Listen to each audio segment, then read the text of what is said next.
Welcome back to the Deep Dive.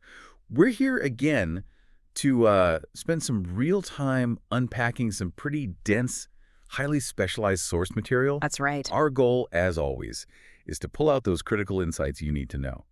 And today, well, we're undertaking a really ambitious deep dive. Truly ambitious is the word. We're diving headfirst into theological prophecy. Yeah, focusing entirely on this stack of, frankly, rigorous exegesis. It's all about specific, often, contested passages in Revelation and Daniel. Absolutely. And just to set expectations, this isn't going to be a quick flyover of the apocalypse. Not at all. Right. We're going deep, down to the, let's say, structural beams of the end time calendar, looking at how context, chronology, even the tiniest nuance of a single Greek word Right. can fundamentally flip your entire understanding of how those final events might unfold. Okay, so this monumental task, let's unpack it. Yeah. Our main mission today is to grapple with one of the most vivid, dramatic images in all of Scripture. Yeah. Revelation chapter 12, verse 4. It reads, "The dragon's tail swept a third of the stars out of the sky and flung them down upon the earth." It really paints a picture, doesn't it? Sounds like something straight out of, I don't know, cosmic mythology. It absolutely does. But in the context of Revelation, our sources are clear. This isn't just imagery. It's a chronological key. It is. It's a defining action by this dragon character, and it basically sets the stage for everything that happens next in that chapter. So the core questions we really need to resolve based on this material we've studied are basically two. First, who exactly are those stars? Yeah, what do they represent? And second, maybe even more crucially, when did this happen? Yeah. This celestial disaster? Was Yeah. it prehistory, Old Testament times? Or is it like a central event in that final 7-year prophetic week? And here's where it gets tricky. Here's the intellectual challenge, really. The answer to who the stars are, it hinges entirely on nailing down a few critical premises first. Okay. Get the premise wrong, and the whole timeline you build it collapses. So what are the absolutely essential premises we need to pin down? According to these sources, two main ones. First, who is the male child mentioned right after in Revelation 12.5? Right, the one destined to rule. Exactly. And second, when exactly does that 1260-day period happen? You know, the time the woman is protected in the wilderness. Where does that fit in the final 7 years? Okay, so we've got our main players introduced right from the get-go for this deep dive. There's the woman she symbolizes, God's faithful people wearing a Stephanos, that victory crown made of 12 stars.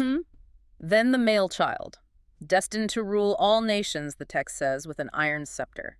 Then the big antagonist, Yeah. the great red dragon, identified explicitly as Satan. Can't miss him. And finally, this mysterious group, the 1/3 of the stars, the ones the dragon's tail casts down. That's our puzzle piece. That's the core mystery we're unpacking. Yeah. But to do that, we first need to really understand the dragon himself, his power. How does he operate? Good point. Because sweeping down stars, whatever that means, is clearly an expression of his power. Exactly. And Revelation 12, verse 3 gives us this incredibly detailed portrait. A great red dragon, 7 heads, 10 horns, and 7 crowns on his heads. Lots of symbolism there. And I appreciate that the source material immediately gets granular on this. It doesn't just gloss over it. Starting with the crowns and the color, let's talk crowns first.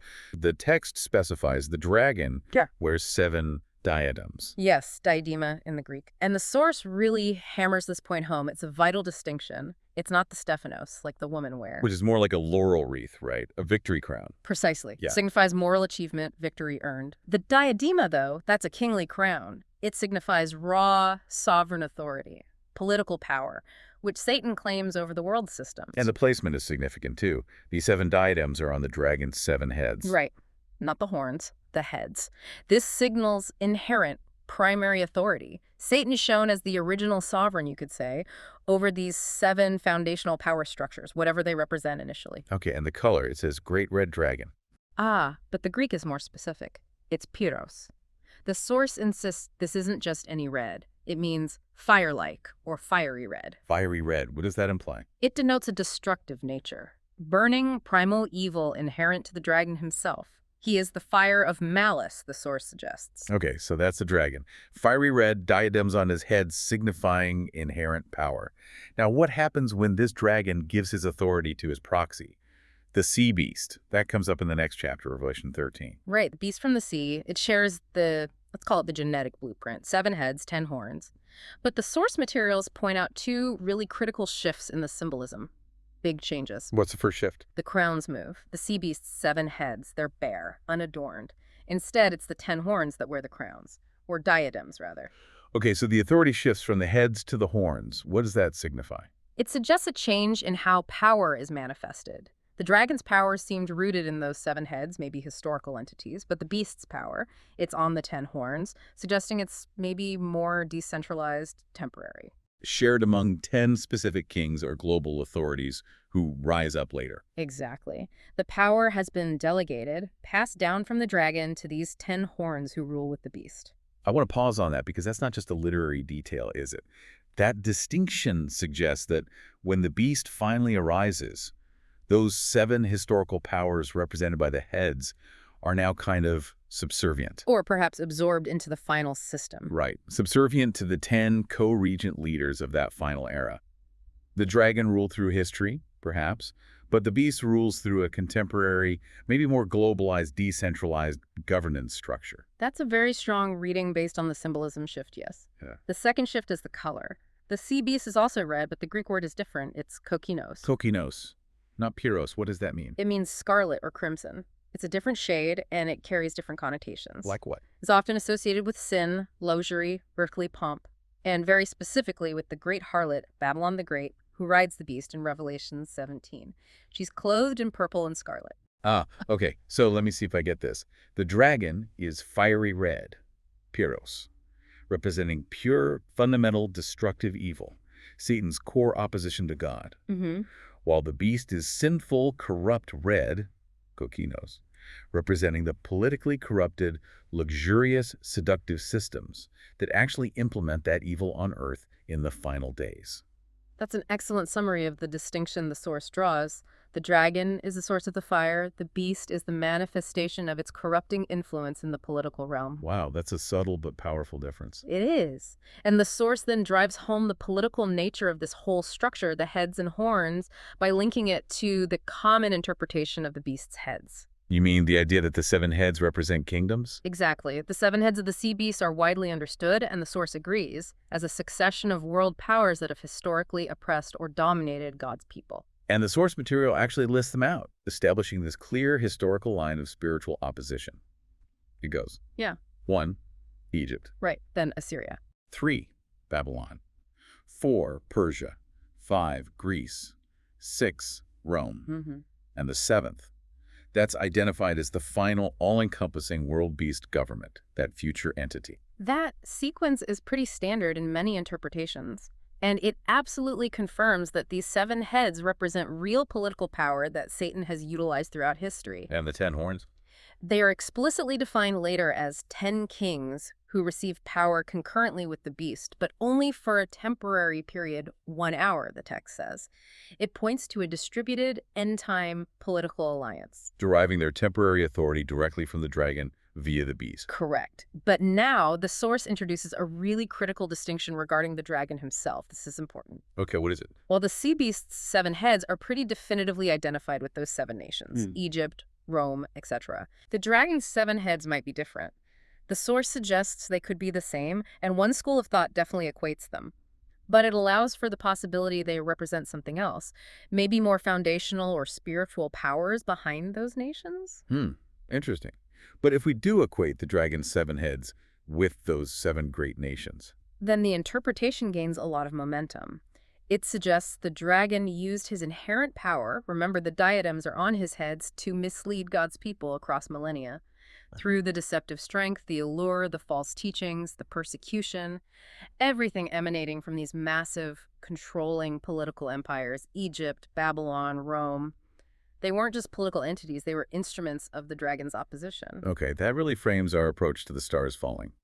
If the dragon's power works through these political entities and their associated deceptions, then his act of sweeping down the stars might not be some literal physical event in the sky. right, it could be about causing people or beings to fall through geopolitical pressure, through false teaching, through persecution, through the influence wielded by his tail, perhaps. Exactly, which leads us directly into figuring out who or what those fallen stars actually are. Okay, let's tackle that head on. The identity of the stars.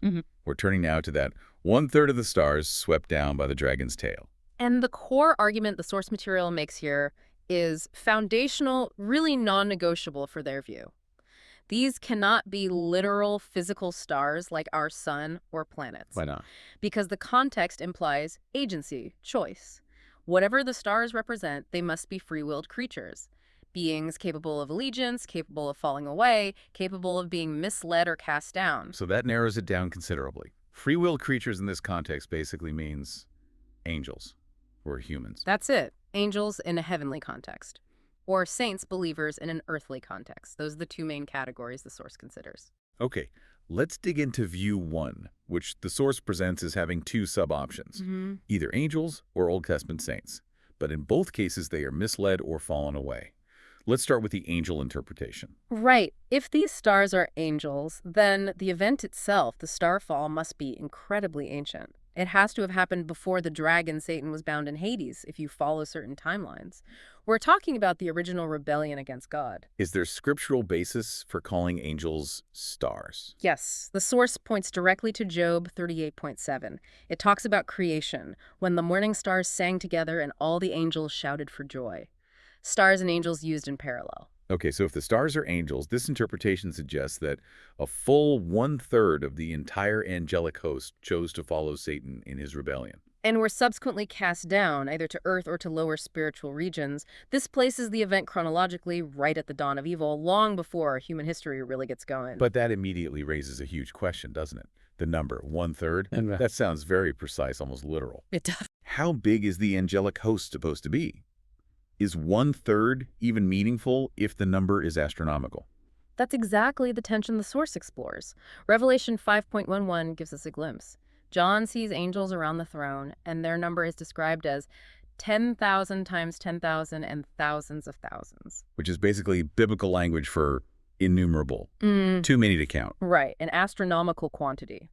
If that number is even remotely literal, then 1/3 of that host is a staggering, almost unquantifiable number of beings. So why the specific fraction? 1/3, it feels almost small in a way, Unless the number isn't strictly literal, maybe it's symbolic. That's one possibility. Or, as the source speculates, perhaps it doesn't mean 1/3 of the total angelic population, but 1/3 of a specific division or group within the angelic hierarchy. Like a specific legion that rebelled. Precisely. The source mentions the idea, drawing from some traditions, of the division of Hellel, Hellel being the original name sometimes associated with Lucifer before his fall. And it brings up Matthew 26.53, where Jesus talks about calling on 12 legions of angels. If there were, say, 12 distinct legions. Maybe 1/3 refers to the size of the specific legion or group of legions that defected under Helal's leadership. That's the speculation offer. It tries to reconcile the specific fraction 13 with the descriptions of an immeasurable multitude. The bottom line is, the number itself presents a challenge for the angelic interpretation. Okay, let's pivot to the second possibility within this first view, that the stars are saints, specifically Old Testament believers, and that this falling happened over time during the Old Testament era leading up to the birth of the male child, Jesus. Right. Now, if the stars are saints, the mechanism of their fall changes in this interpretation. It wasn't a physical casting down from heaven. Instead, the focus shifts to the dragon's tail. Revelation 12.4 says the tail swept them down. What's the significance of the tail here? The source argues strongly, citing Isaiah 9.15 as a key cross-reference. Isaiah says, "The ancient and honorable man is the head, and the prophet who teaches lies is the tail."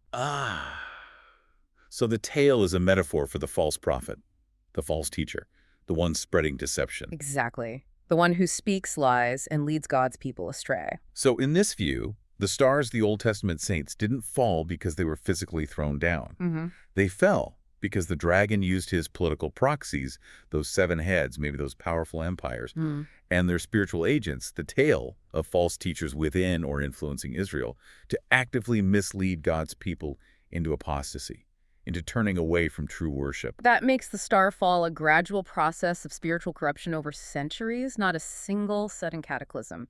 The dragon, using the lure of world power, the pressure of empires, and the deceit of false doctrine promoted by his tail, caused a portion of the righteous, or those who should have been righteous, to fall away. But again, we hit that numerical challenge, 1/3.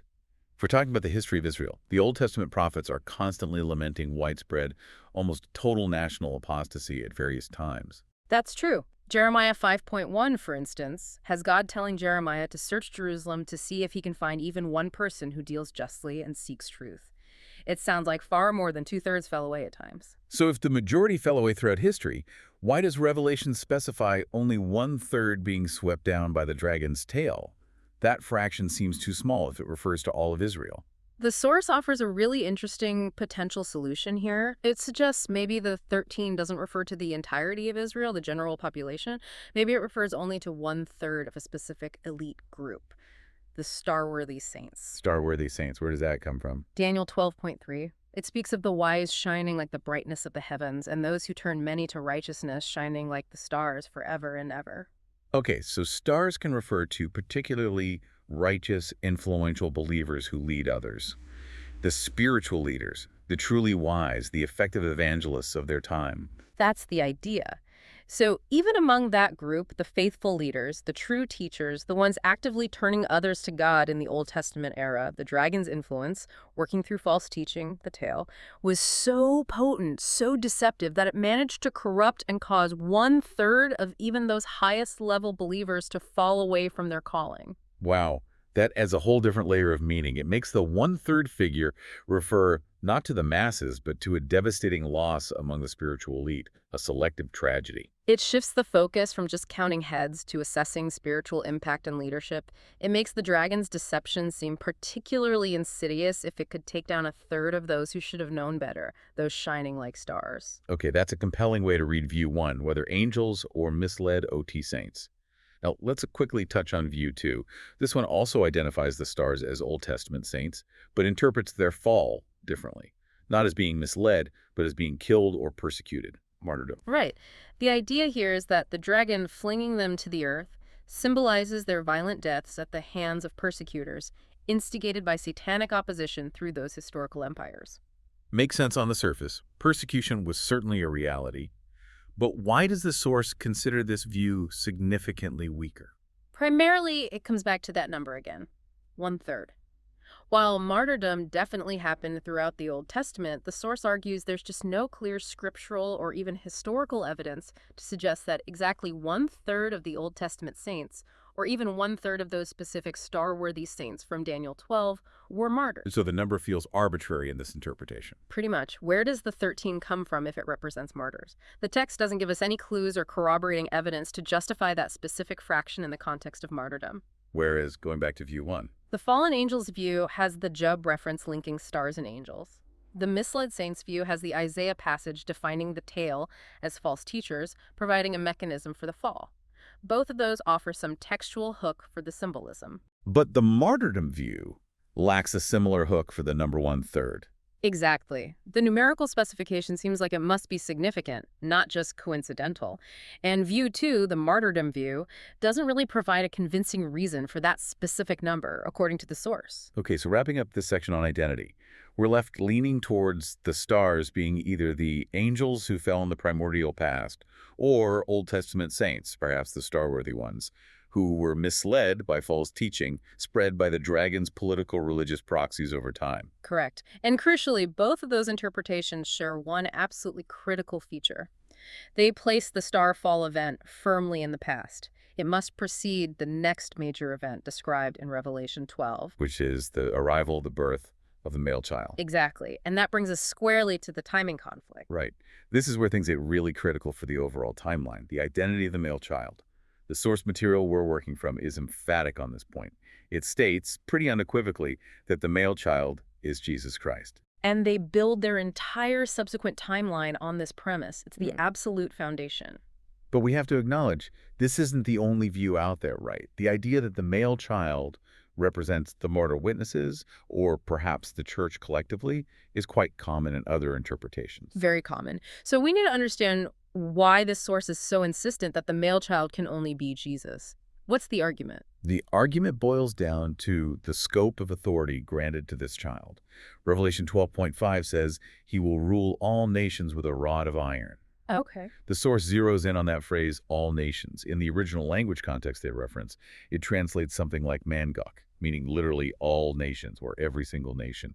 It implies universal, total dominion. Universal dominion. Okay, so where else do we see that specific level of authority described? Well, according to the source, there's only one other figure in Revelation who is granted this exact universal authority using almost identical language. Yeah. Jesus Christ himself. Where's Revelation 19.15. It describes the returning Jesus coming down from heaven. From his mouth comes a sharp sword with which to strike down the nations, and he will rule them with a rod of iron. Strike down the nations, rule them, implying all of them with an iron scepter. The language parallels chapter 12 very closely. It signifies absolute, universal control. Okay, so the male child in chapter 12 and Jesus in chapter 19 share this unique description of ruling all nations with iron. How does that compare to the authority given to, say, the martyrs or the church? That's the contrast the source draws. It points to other passages like Luke 19, the parable of the minas, where faithful servants are given authority over cities, 10 cities, 5 cities. Limited authority. Exactly. And Revelation 2.26, speaking to the church in Thyatira, promises believers who overcome. To him I will give authority over the nations. Note over the nations, plural, maybe specific ones, not explicitly over all nations with that iron rod in the same universal sense. So the source argues there's a distinction in the scope of the rule. The martyrs and the church might receive authority over some nations or participate in ruling, but only Jesus gets the unique description of ruling all nations with the iron rod. That's precisely the argument. By focusing meticulously on the scope of that iron scepter's power, universal versus limited, the source effectively locks the male child's identity exclusively to Jesus Christ. Okay, accepting that premise for the moment. If the male child is Jesus, what does that immediately do to the timing? It creates what the source calls the problem of timing.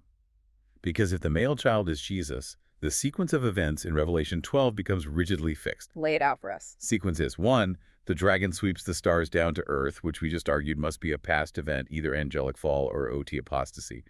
2, the male child Jesus is born. 3, the male child is then immediately caught up to God and to his throne. That's Revelation 12.5. Caught up to God and his throne. If the child is Jesus, that catching up can really only refer to one historical event, right? His ascension, which happened nearly 2,000 years ago, after his resurrection. Okay, and here is the crucial deduction the source makes from that. The starfall, which happens before the male child is caught up in the narrative of Revelation 12, must therefore have happened before Jesus' ascension. Which means? It completely rules out any interpretation that tries to place the starfall event, or the subsequent 1260-day period of the woman fleeing, within the final 7-year prophetic week.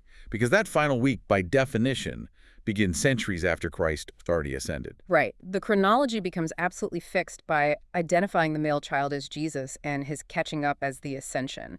It forces the starfall into the distant past, starfall Jesus' birth, Jesus' ascension, all ancient history relative to the final week. So let's briefly outline the contrasting view, just for clarity. The view where the male child isn't Jesus, but is interpreted as the martyr witnesses or maybe the faithful church.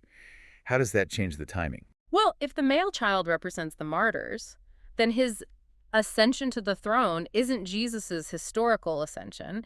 Instead, it's interpreted as representing the first resurrection, the resurrection of those righteous dead saints at some point during the end times. Okay, so if the catching up is the first resurrection. Then the subsequent 1,260 days where the woman flees into the wilderness after the child is caught up must happen after that first resurrection event. Which would place the 1,260 days where in the timeline? Usually it aligns it with the beast's final period of intense reign.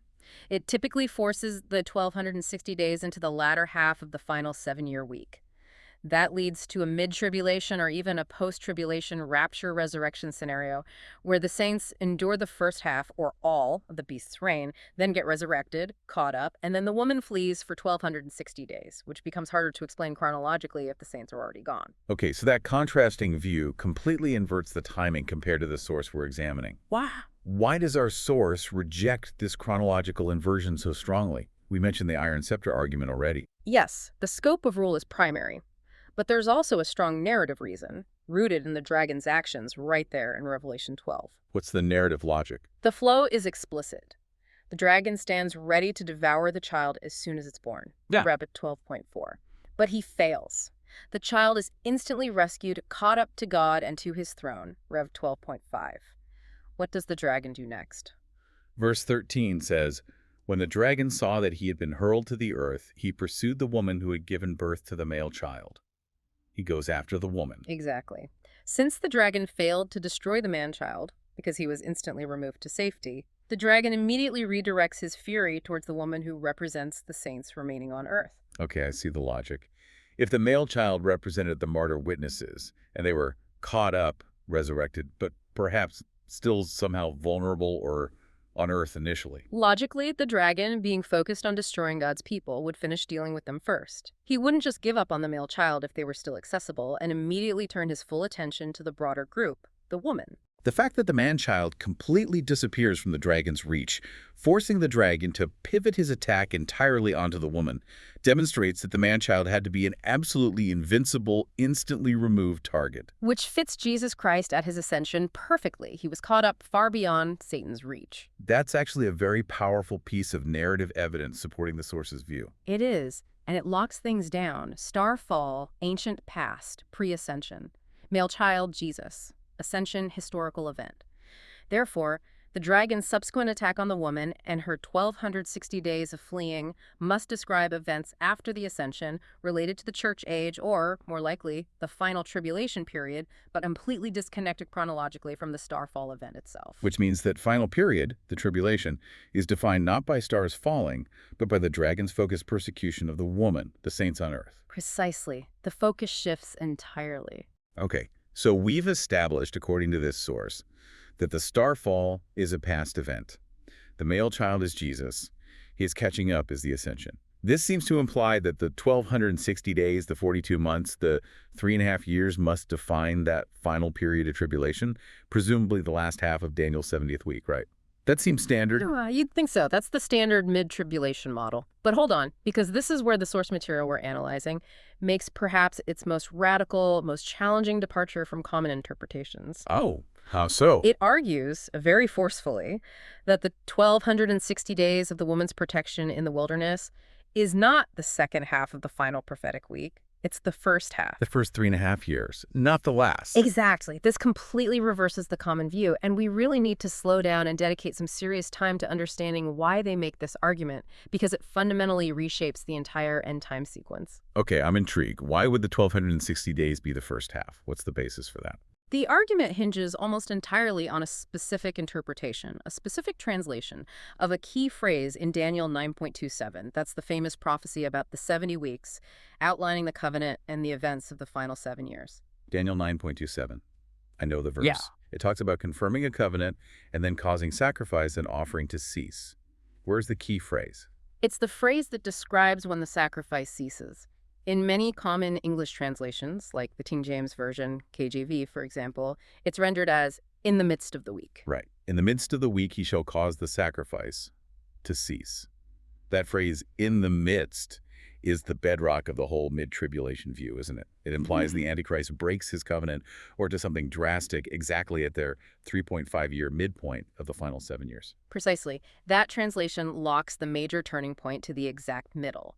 But the source material we're using explicitly rejects that translation, or at least prefers an alternative rendering found in some other versions and supported by certain Hebrew scholarship. What's the alternative translation? Instead of in the midst of the week, they argue the Hebrew more accurately means for half of the week.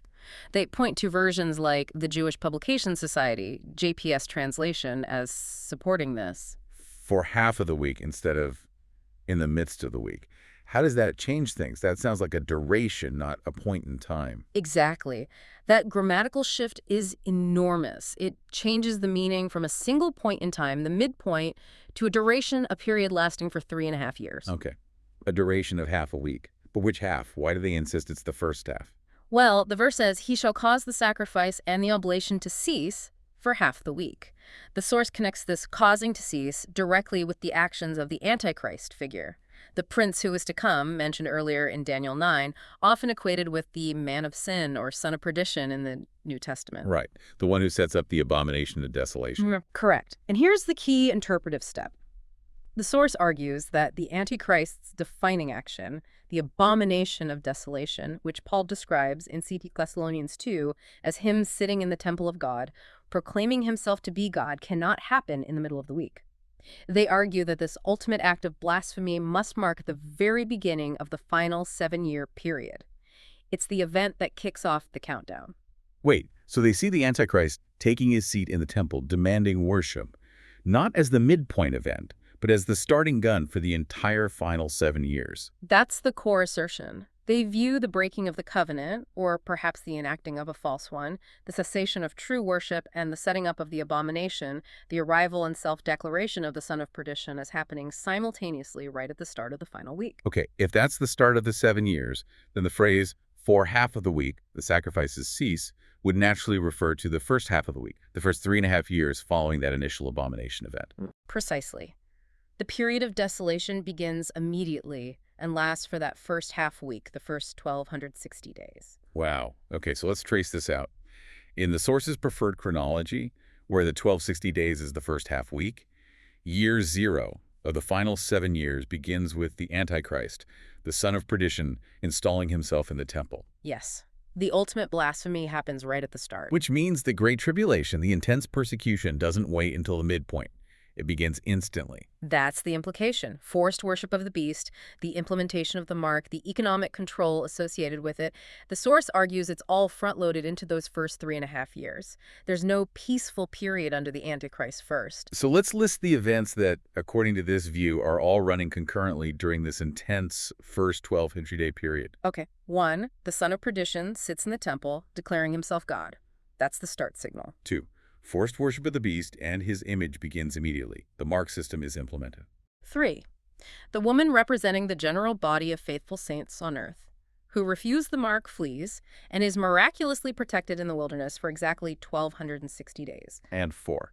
The 2 witnesses prophesy, clothed in sackcloth, also for exactly 1,260 days. Okay, that is an incredibly intense, packed, front-loaded 3.5 years. Everything seems to happen at once. It's a period of simultaneous, intense persecution and divine intervention and testimony. What's the relationship, then, between the woman being protected and the 2 witnesses prophesying? Are they separate activities? The source connects them somehow, right? You mentioned the 144,000 earlier. Yes, this is another really unique and quite radical claim in the source material. It argues for a profound identity merger between several groups often seen as distinct. Which groups? It asserts that the 2 witnesses from Revelation 11, the 144,000 sealed servants from Revelation 7 and 14, and the rest of her offspring mentioned in Revelation 12:20, those who keep God's commands and hold Jesus' testimony, whom the dragon persecutes after the woman flees, are all actually the same group. Whoa, wait. The 2 witnesses equals the 144,000 equals the woman's other offspring? That's not standard. Most views keep those separate, especially the 144,000, often seen as literal Jewish evangelists. I know, it's a significant departure. What's the justification? How does the source argue they are the same group? The argument is based on shared characteristics and roles within that first 1,260-day period. They all seem to possess special divine protection. The 144K are sealed. The witnesses have power to defend themselves. They all have a specific prophetic testimony or role linked to Jesus. They all seem to operate within that same 1,260-day window. The source sees them as representing the anointed, empowered remnant who are given specific authority to act during this initial phase of the tribulation. Okay, so if they're the same group, what is their role during those 1,260 days? According to this view, they have a crucial dual mandate. First, they act as protectors. They actively shield the woman, the general body of saints who are fleeing or in hiding, preventing the beast from achieving total annihilation. They are the guardians of the wilderness refuge, in a sense. And the second part of their mandate? Judgment and testimony. They simultaneously inflict plagues and judgments upon the beast's forces through their powerful, fire-breathing testimony, referencing the description of the 2 witnesses. They are both defending the saints and attacking the enemy. So the general body of believers, the woman, is protected by this specific, empowered group of believers, the 144,000 1040s, 2 witnesses' offspring. That's the dynamic proposed. But, and this is critical, this protection doesn't mean universal safety or an escape from all suffering. Martyrdom is clearly still happening during this time. Right. Revelation speaks extensively about those killed for their testimony and for refusing the mark. How does that fit? It creates a palpable tension. Protection and persecution coexist side by side for the entire 1,260 days. Those who are confronted and refuse the mark are martyred, becoming witnesses in the ultimate sense. But the woman, as a group, the collective remnant of the faithful, is preserved, protected from being entirely wiped out by the beast, thanks to the intervention of this empowered 144,000 witness group. Okay, so it's a period of simultaneous preservation and martyrdom. And this whole intense sequence, the beast's power, the Antichrist in the temple, the woman's protection, the witness's testimony, it all runs for 1,260 days and then concludes decisively. Yes. The end of that first 1,260-day period marks a major turning point. And this brings us to the pivotal event that, in this chronology, defines the end of the first half of the week. Which is? The sounding of the seventh trumpet. The last trumpet. What happens then, according to this source?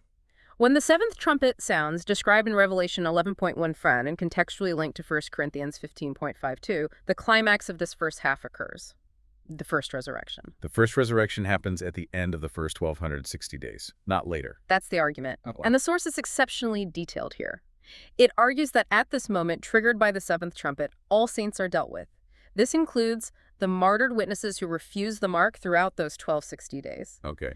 The two witnesses themselves who were killed just before this but then publicly resurrected and ascend, as described in Revelation 11.11, And all other believers from all ages, the dead in Christ. They are all resurrected, transformed in the twinkling of an eye, and pulled up together to meet the Lord in the air. It's the great gathering, the rapture event, if you use that term, but placed specifically at the end of the first 3.5 years. The significance of placing the first resurrection there, at the end of the first 1,260 days, is massive for the rest of the timeline, isn't it? It's absolutely defining for what happens next, because if this resurrection gathering happens then... It completely defines the second half of the final week, largely by omission. Exactly. Think about it. If all the saints, everyone who refused the mark, everyone who held the testimony of Jesus, including the martyrs, the 144,000 witnesses, the protected woman, and all previously deceased believers are now gone, removed from the earth, what remains on the planet for the final 3.5 years? Only those who did accept the mark of the beast. Only those aligned with the Antichrist system. Precisely. The source argues that the earth at that point is rendered completely devoid of saints. Cleansed of the righteous, you might say. Wow. Okay, so if the saints are gone, what happens during that second period of 3.5 years? That's when the final judgments fall. The 7 plagues contained in the 7 bowls of wrath, described in Revelation 16, these are often seen as the most severe, pure, unmitigated expressions of God's wrath in the entire apocalypse. And in this framework, they're poured out on an earth consisting only of God's avowed enemies, those who consciously chose the beast over God. That's the conclusion. This framework neatly resolves the often debated question of whether believers have to endure the final bowl judgments, that ultimate wrath of God. The answer here is no. The first resurrection, placed at the end of the first half week, ensures their complete removal before those final bowls are poured out. So the second half of the point isn't about the persecution of saints. They're gone. It's about the final, undiluted judgment upon the unrepentant wicked. That's the structure this interpretation builds. But its entire coherence rests on those 2 crucial premises we've spent time on. 1, the male child must be Jesus, locking the starfall into the past. And 2, Daniel 9.27 means for half a week, allowing the 1,260 days to be the first half, terminating with the 7th trumpet and the resurrection. If you accept those 2 linchpins, then this whole timeline, front-loaded tribulation, midweek resurrection, second half wrath, follows logically. It does create a very specific, internally consistent, though definitely unconventional calendar for those final 7 years. Okay, that's a lot to process on the 1,260 days. Yeah. Before we conclude, we need to circle back briefly. We established the chronological necessity, in this view, that the dragon sweeping down the stars has to be an ancient pre-ascension event. Correct. Locked in the past. But we need to really detail why the source explicitly dismisses 2 other common interpretations that try to link that starfall in Revelation 12 directly to the later trumpet judgments. These views often pop up simply because the fraction 1/3 is repeated. Right. It's tempting to just match the numbers. People see 1/3 of stars fall in chapter 12, and then later they see 1/3 affected by a trumpet judgment, and they assume it must be the same event. Simple pattern matching. So let's look at view 3. The attempt to connect the dragon casting down stars with the 6th trumpet. That's the judgment where the demonic armies from the Euphrates kill 1/3 of mankind. Revelation 9.13:16. Yes, the idea is 13 stars fall equal 13 mankind dies. Same fraction, same event. Why does the source say absolutely not? The numerical coincidence is literally the only thing linking these 2 distinct events. And the source identifies what it calls a fatal chronological flaw. It comes back to the male-child identity. Okay. Remember, the sequence in Revelation 12 is non-negotiable in this framework. Starfall happens before the male child, Jesus, is caught up, ascension. The starfall is definitively a pre-ascension event. Right. Happened in the distant past. But the sixth trumpet judgment, when does that occur in the overall flow of Revelation? It's quite late in the sequence of judgments, isn't it? Deep into the tribulation period, well after the seals, well into the trumpets, long, long after Christ descended. Exactly. It's chronologically impossible within this framework. The sixth trumpet happens potentially thousands of years after the starfall event, if the stars are angels or OT saints. To equate them, you'd have to completely abandon the premise that the male child is Jesus and that his catching up is the ascension. You'd be forced back into the male child's martyrs view, which the source already rejected based on the rule all nations prophecy. So the timeline coherence simply doesn't allow it. You can't connect the primal fall of stars, whether angelic or spiritual apostasy, with a much later specific physical judgment where a third of humanity is killed by demonic armies. There are fundamentally different events in different time periods, despite the shared fraction. Okay, makes sense. Now for the other attempt, view 4. This one tries to connect the stars falling in Rev 12 with the fourth trumpet. That's the judgment where 1/3 of the physical sun, moon, and stars are darkened, Revelation 8.1 stuff. Again, the lure of the 1/3. Right. 13 stars fall equals 13 celestial bodies darken. Seems like a closer match, maybe? Why does the source reject this one too? Is it also just chronology? Chronology is still a major issue. The fourth trumpet is also far too late in the sequence to match the pre-ascension starfall. But the rejection here goes deeper. It's primarily based on the nature and spiritual significance of the event described in Revelation 12. What do you mean? The argument is this. The importance, the sheer impact of 1/3 of physical light sources, sun, moon, stars, being temporarily darkened is fundamentally different from, and arguably less profound than, the fall of 1/3 of free-willed intelligent creatures. So one is an environmental judgment, the other is a spiritual catastrophe involving beings with choice. Precisely. Remember our earlier discussion, the stars in Rev 12 must be free-willed beings, either angels or human saints, capable of rebellion or apostasy. The language used, the dragon sweeping them down with his tail, suggests a deliberate, personal, powerful act by Satan targeting intelligent beings who have allegiance. It's about causing defection, leading astray, casting down from a position of status or righteousness. Whereas the fourth trumpet darkening is more like cosmic fallout, a physical sign accompanying judgment, but not necessarily representing the fall of individuals. Exactly. A physical darkening of light, while terrifying and severe, is presented as an environmental judgment affecting the whole world. It doesn't carry the same weight of spiritual tragedy, the same sense of loss and rebellion, as Satan successfully achieving a massive defection within the heavenly ranks if angels, or among God's chosen people if saints. And the starfall in chapter 12 is presented as this huge traumatic event, introducing the dragon and his power. It feels foundational. It does. It's portrayed as a demonstration of the dragon's primordial power and influence. A temporary reduction in sunlight and moonlight during the later trumpet judgments, while bad, just doesn't seem to match the dramatic weight and significance given to the starfall in chapter 12. It feels like comparing apples and oranges, despite the shared fraction. So to wrap up this section on these alternative views, the source is highly resistant to solving these chronological puzzles just by matching numbers like 1/3. Very much so. Context and, above all, the timeline established by the identity of the male child are paramount. That timeline demands that the starfall is an ancient event completely unconnected to the specific trumpet judgments that unfold during the final week itself. You have to keep the narrative sequence coherent. Okay. We have covered a lot of ground. We're really demanding navigation through this complex theological blueprint. Let's try to synthesize the main findings, the core takeaways from this deep dive. Absolutely. I think the absolute linchpin, the point everything else pivots on in this specific source material's interpretation, is the identity of the male child in Revelation 12. Right. If the male child is Christ, and the source argues forcefully for this based on the unique universal scope of the iron scepter rule over all nations, then the entire chronology becomes fixed. The starfall must be a past event happening before Jesus' ascension. It represents either the primordial angelic rebellion or the historical apostasy of Old Testament saints misled by the dragon's tail of false teaching via his political proxies. and that identification is reinforced by the internal narrative logic of Revelation 12 itself. The dragon tries to hit the man-child, fails because he's instantly caught up to God's throne, ascension, and immediately pivots to attacking the woman, the saints left on earth. Exactly. That sequence locks the timing, which then forces the interpretation of Daniel 9.27's half a week to refer to the first half of the final 7 years. Leading to that controversial but coherent structure.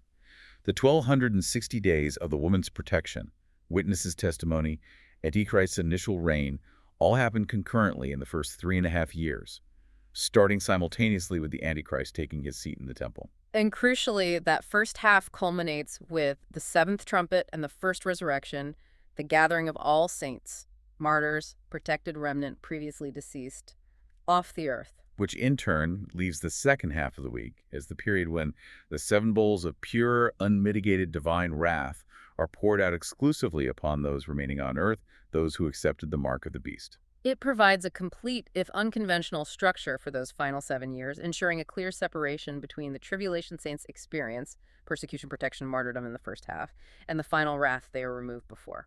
So for you, the listener, really grappling with this proposed chronology especially, that core argument that the 1,260 days makes up the first half of the week, preceding the first resurrection, is absolutely crucial if you want to understand the framework being presented here. It fundamentally changes how you map out the sequence of end-time events, particularly regarding persecution versus final judgment. Indeed. It challenges many standard assumptions. Now, for our final provocative thought to leave you mulling over, let's revisit that critical tension inherent in the source's specific chronology for the first 1,260 days. Okay. We established their view that the 2 witnesses, the 144,000, and the woman's remaining offspring are all the same, specially empowered group. And their job during those 1,260 days is to actively protect the general body of saints, the woman, before they are all resurrected together at the end of that period. Right. Protection is happening. But what does that protection actually look like on the ground, given what else is happening simultaneously? The beast is forcing the mark, killing those who refuse. Exactly. If this empowered group, 144 kilo witnesses, is actively protecting the woman, but the beast is simultaneously running his brutal enforcement campaign, what does that imply about the nature of protection during the Great Tribulation? It implies that protection is clearly not universal safety. It's not an impenetrable bubble around every believer. It seems to imply, rather, a kind of circumstantial survival. Maybe the 145,000's power offers a localized shield, perhaps divine intervention in specific situations, ensuring that the woman as a collective is not completely annihilated, preserving a remnant, keeping the faithful from being totally wiped out. Yet, at the same time, the beast's global system of persecution via the mark means that individual believers are constantly facing that choice: take the mark or face death. So martyrdom must be coexisting right alongside that miraculous protection for the entire 1,260 days. That seems to be the reality the structure paints. The lived experience of the Great Tribulation, the first half, becomes this incredibly complex, tense interplay. Some believers might find themselves physically protected, perhaps guided or defended by the 144,000's authority and direct intervention. Others, perhaps many others, will demonstrate their unwavering faith precisely by refusing the mark when confronted, thereby embracing immediate martyrdom. And crucially, in this view, both groups, the miraculously protected remnant and the martyred faithful, are considered the true witnesses. Both kept the faith, and both are resurrected together at the 7th trumpet. It transforms that first 3.5 years from potentially being seen as one single type of experience into this terrifying dynamic reality. Believers are simultaneously experiencing the active protection of God's empowered agents and the lethal ultimate destructive power of the dragon's global regime, spearheaded by the Antichrist. It's a period of both divine preservation and extreme sacrifice, all leading up to that final climactic resurrection that ends the period. Think about the strategic challenge that poses for the devil, as portrayed here. Right. He can persecute, he can kill, but he can't actually eliminate the faithful witness. He can only martyr them into glory, while another remnant is simultaneously preserved. He can't win that war of attrition. An incredibly powerful tension to consider. Very different picture of the tribulation than many might hold. Thank you for guiding us through the dragon, the stars, and these really surprising chronological shifts found in this demanding source material. It's always a pleasure to try and decode the blueprint, however complex it gets. We will see you on the next deep dive.